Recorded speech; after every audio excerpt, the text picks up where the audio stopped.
Bienvenue dans l'univers de Gantois. À l'occasion des 120 ans, nous allons au travers de cette vidéo vous retracer l'histoire de cette société industrielle d'hier à aujourd'hui. Comme toute histoire industrielle, naissante fin 19e, début 20e siècle, elle est l'aboutissement de la volonté d'homme. Joseph Gantois, qui à l'âge de 29 ans, créa en 1894 sa société à Saint-Dié-des-Vosges en partenariat avec un industriel lorrain et son gendre, André Colin, qui développera l'entreprise pendant 50 ans, de 1928 à 1978. La société produira des tissus métalliques.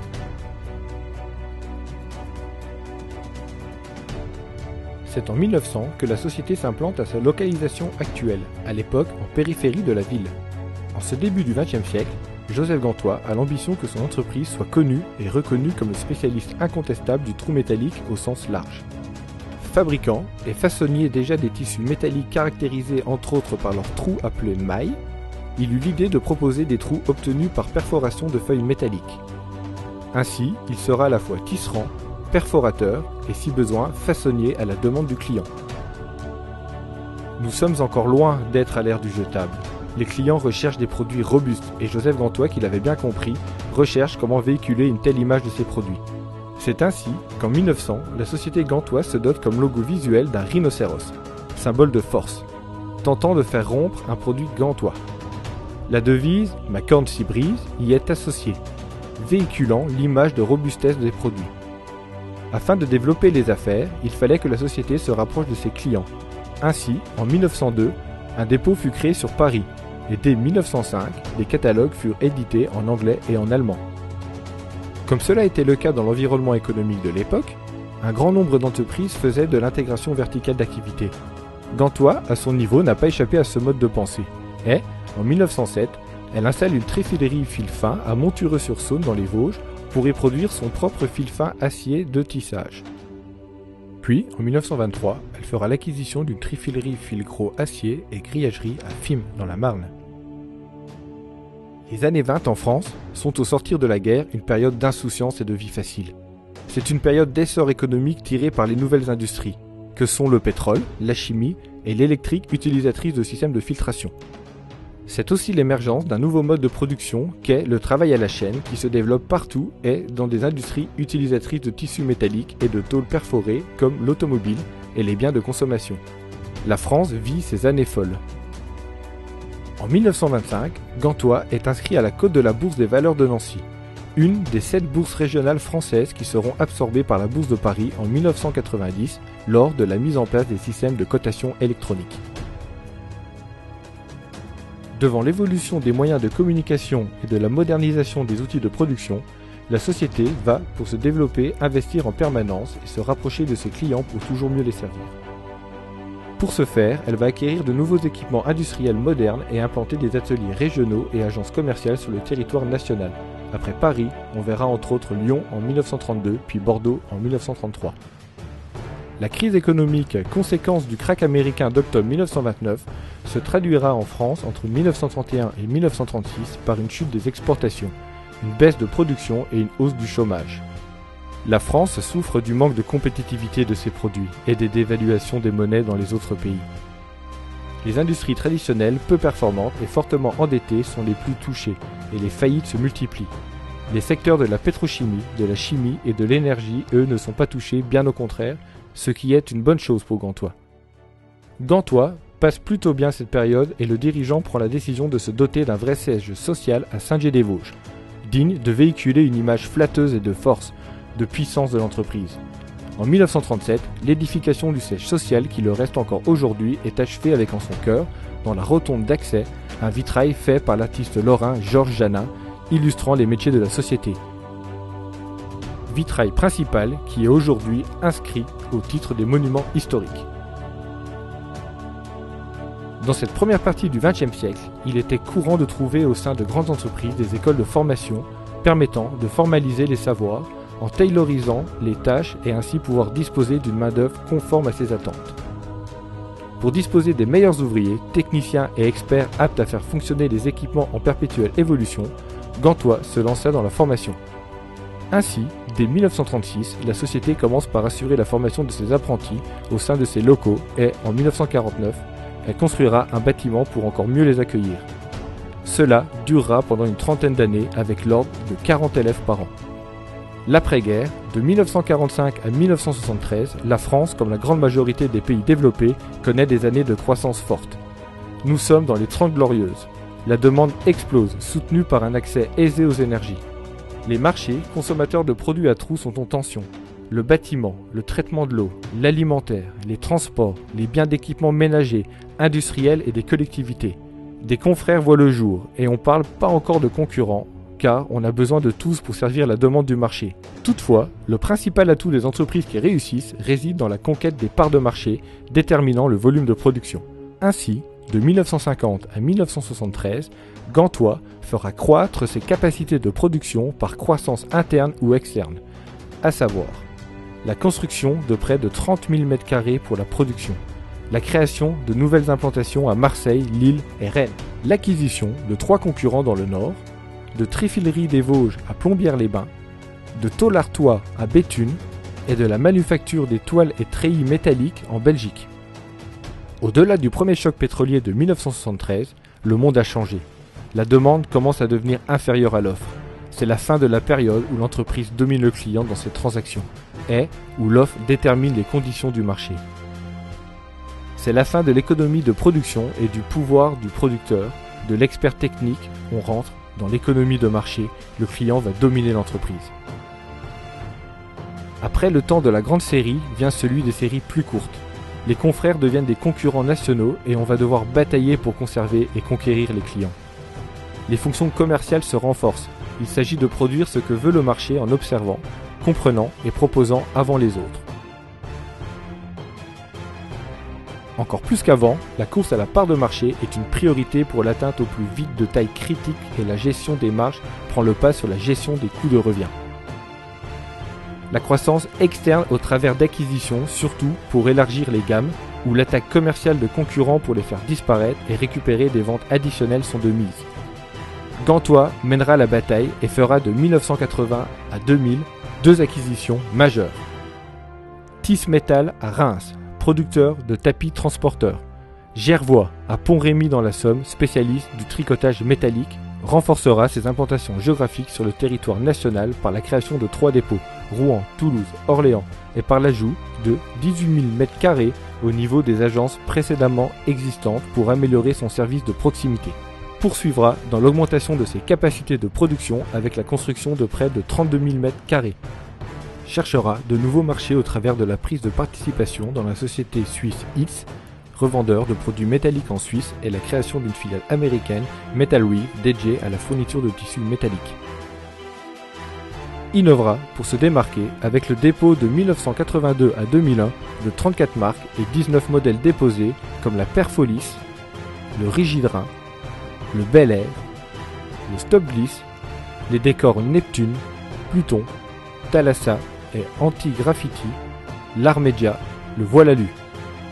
En cette fin de XXe siècle, l'agglomérat gantois emploie près de 2000 personnes et présente commercialement sur le territoire français au travers de 9 implantations de proximité et 3 implantations internationales et réalise un chiffre d'affaires de près de 150 millions d'euros, dont 16% à l'export. Toutefois, un nouveau changement d'économie majeur s'amorce au cours des années 85-90 avec l'émergence de plus en plus importante de l'informatique et de la mondialisation. On évolue de l'économie de marché à l'économie d'environnement qui s'accompagne par le renforcement du libre-échange au niveau européen puis mondial, la montée en compétence des pays à bas coût comme la Chine et les pays de l'Est, la chute du mur de Berlin et la mise en place de la monnaie unique en Europe. Tout ceci concourt à la désindustrialisation progressive de la France. En conséquence, les habitudes de consommation des clients changent. Tout va plus vite. L'instabilité et la volatilité des commandes deviennent la règle. La simplification des flux d'échange font que les importations explosent, accentuant la pression concurrentielle surtout sur les produits les moins techniques. Les entreprises doivent s'adapter en permanence à leur environnement et souvent elles choisissent de se reconcentrer sur ce qu'elles savent faire le mieux. Elles substituent peu à peu le droit commercial au droit du travail. Dans ce contexte, sous la pression de certains de ses clients automobiles, Gantois ouvre une succursale en Roumanie en 2003 qui comptera jusqu'à 350 personnes. En 2004, la situation financière de la société n'est pas au mieux et l'entreprise, qui était encore sous la direction de la famille Collin, est prise en main par un fonds d'investissement anglo-saxon. Dès 2004 et jusqu'en 2010, les ateliers régionaux non rentables seront fermés les uns après les autres. Le changement culturel provoqué par l'arrivée d'un nouvel actionnariat avec une vision plutôt financière que patrimoniale, les difficultés financières existantes et la gestion de crise guidée par la nécessité de réformer en urgence la société se sont heurtés à des freins internes importants à tous les niveaux. Dans une telle situation où les intérêts particuliers prévalaient sur l'intérêt général, la mission des directions générales qui se sont succédées était quasi impossible à mener. Gantois ne réussit pas à se transformer. La crise économique de 2007-2008 ne fera qu'aggraver la situation. Le site roumain non rentable car mal géré sera fermé en urgence en 2009 pour stopper une partie de l'hémorragie et conduira Gantois à se désengager rapidement d'une partie de ses activités automobiles. Mais cela ne sera qu'une étape de court répit et la conclusion se fera en 2010. Le fonds d'investissement anglo-saxon se retira, ce qui conduira à la cession des activités de Gantois et au démantèlement par métier du groupe. Ainsi, en mai 2011, les savoir-faire historiques de tissage, de perforation et de parachèvement de tôle des tissus métalliques réalisés sur le site de Saint-Dié-des-Vosges ont été repris par un industriel français. La nouvelle société se nomme Gantois Industrie. Elle est une véritable référence industrielle dans les domaines des métaux tissés et perforés et reste le premier perforateur et le seul grand tisserand de fils métalliques de France. Aujourd'hui, riche de son histoire, ce sont près de 240 professionnels expérimentés, détenteurs de plusieurs dizaines de savoir-faire centenaires dont certains rares, voire en voie de disparition en France, qui œuvrent pour servir avec excellence et apporter la performance à nos clients existants et futurs.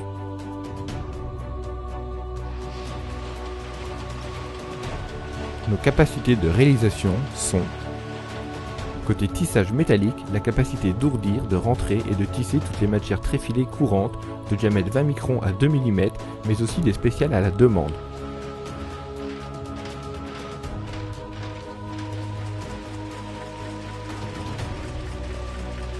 On peut offrir des tissus avec des armatures tissées, soudées, armédia, combinaison exclusive d'une toile tissée et d'une soudée.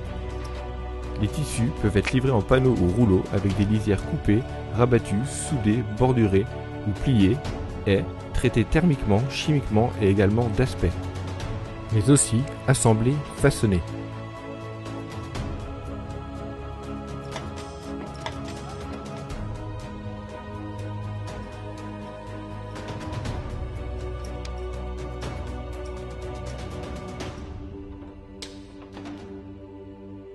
L'ensemble des étapes de réalisation des produits est suivi par notre laboratoire de contrôle ayant les moyens nécessaires pour réaliser entre autres des mesures d'ouverture, du contrôle 3D, de traction, de point de bulle et de macrographie. Les tissus métalliques sont principalement utilisés dans les ambiances environnementales parfois agressives comme la température et les agents chimiques, dans la filtration de liquides, gaz et solides, dans le séchage, dans la protection mécanique, dans le blindage électromagnétique et l'absorption acoustique, dans la décoration. Côté perforation métallique, nous savons perforer, poinçonner, découper, emboutir une infinité de combinaisons de trous ronds, carrés, oblongs ou de formes spéciales à partir de bobines ou de feuilles de métaux usuelles, mais aussi à la demande comme le carbone et le plastique.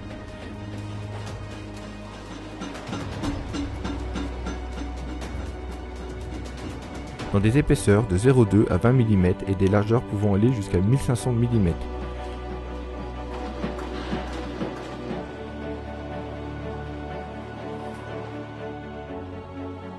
Nos possibilités de parachèvement façonnage des produits sont infinies, car nous maîtrisons toutes les techniques de mise en forme des matériaux et nous avons des partenaires pour le thermolacage, le polissage et l'anodisation.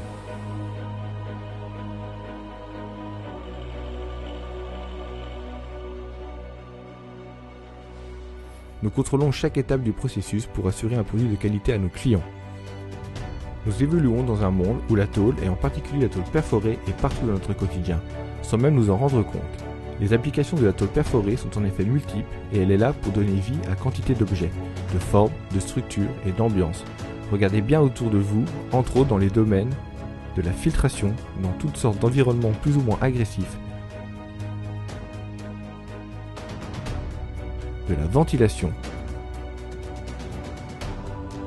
de l'insonorisation, de la décoration, de la protection, caractérisation,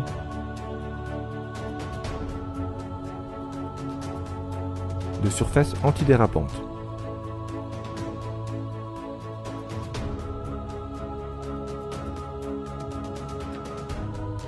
Dans un environnement certifié ISO 9001, cette division est en charge de traiter les demandes nécessitant des études spécifiques à chaque besoin, comme les escaliers et les habillages de façade. Notre équipe commerciale et technique, répartie dans les agences régionales, est à votre service.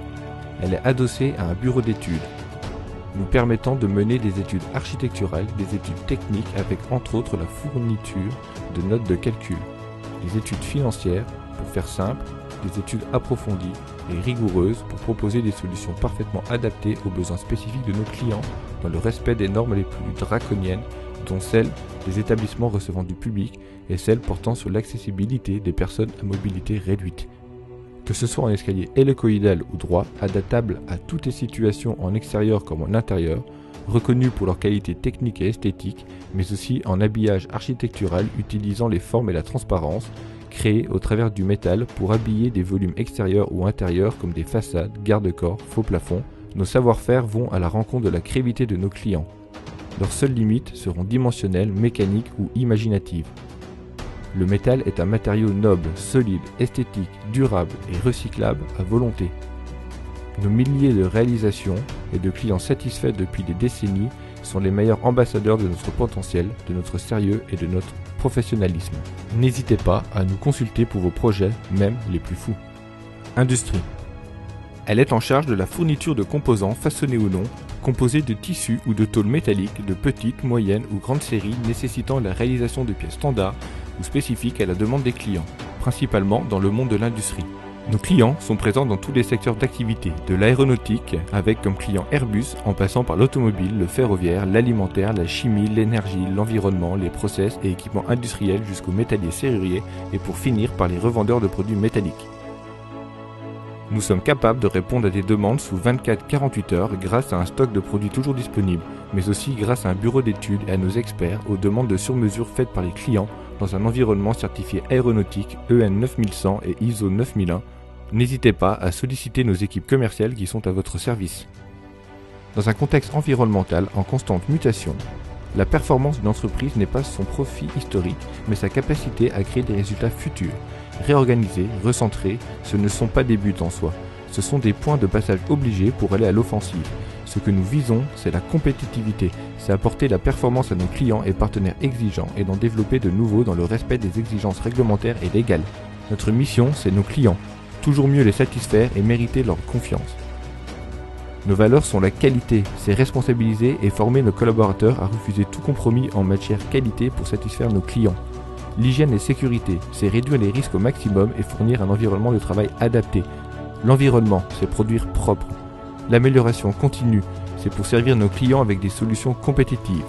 La communication, c'est pérenniser notre image qui est véhiculée par nos meilleurs ambassadeurs que sont nos milliers de réalisations et de clients satisfaits depuis des décennies par notre potentiel, notre sérieux et notre professionnalisme. L'innovation, c'est être force de proposition et s'inscrire dans la continuité du dépôt des 4 marques et 7 modèles depuis 2009. Pour ce faire, nous travaillons sur 3 piliers stratégiques qui, nous en sommes convaincus, sont des facteurs clés de succès. L'excellence des équipes et des services avec un investissement fort mené pour développer nos collaborateurs à tous les niveaux. Le succès ne peut passer que par la richesse des acteurs d'une société. La performance industrielle avec une politique d'investissement matériel et immatériel pour être à la pointe de ce qui existe sur le marché, et cela dans tous les domaines de l'entreprise. C'est un élément indispensable de la compétitivité d'aujourd'hui et de demain. Le développement commercial et technique avec l'entrée d'une culture service client au plus profond de nos gènes, en repoussant nos limites de réalisation par l'innovation et en allant chasser sur de nouveaux territoires. L'évolution de l'entreprise depuis 3 ans montre que nous sommes sur la bonne voie. La confiance grandit avec tous nos partenaires. Merci à tous. La route est longue, parfois tortueuse, mais la destination est claire, connue de tous et chaque salarié inscrit son action en cohérence avec la politique de la direction. Notre président directeur général, M. Franck Drouot, M. Stéphane Lefort, direction générale, Mme Denise Masson, RH, M. Christian Dubini, finance et M. Stéphane Pouillot, architecture et bâtiment, sont là pour écrire avec vous une nouvelle page de l'histoire de la société et ils vous remercient pour l'attention que vous avez portée à cette vidéo.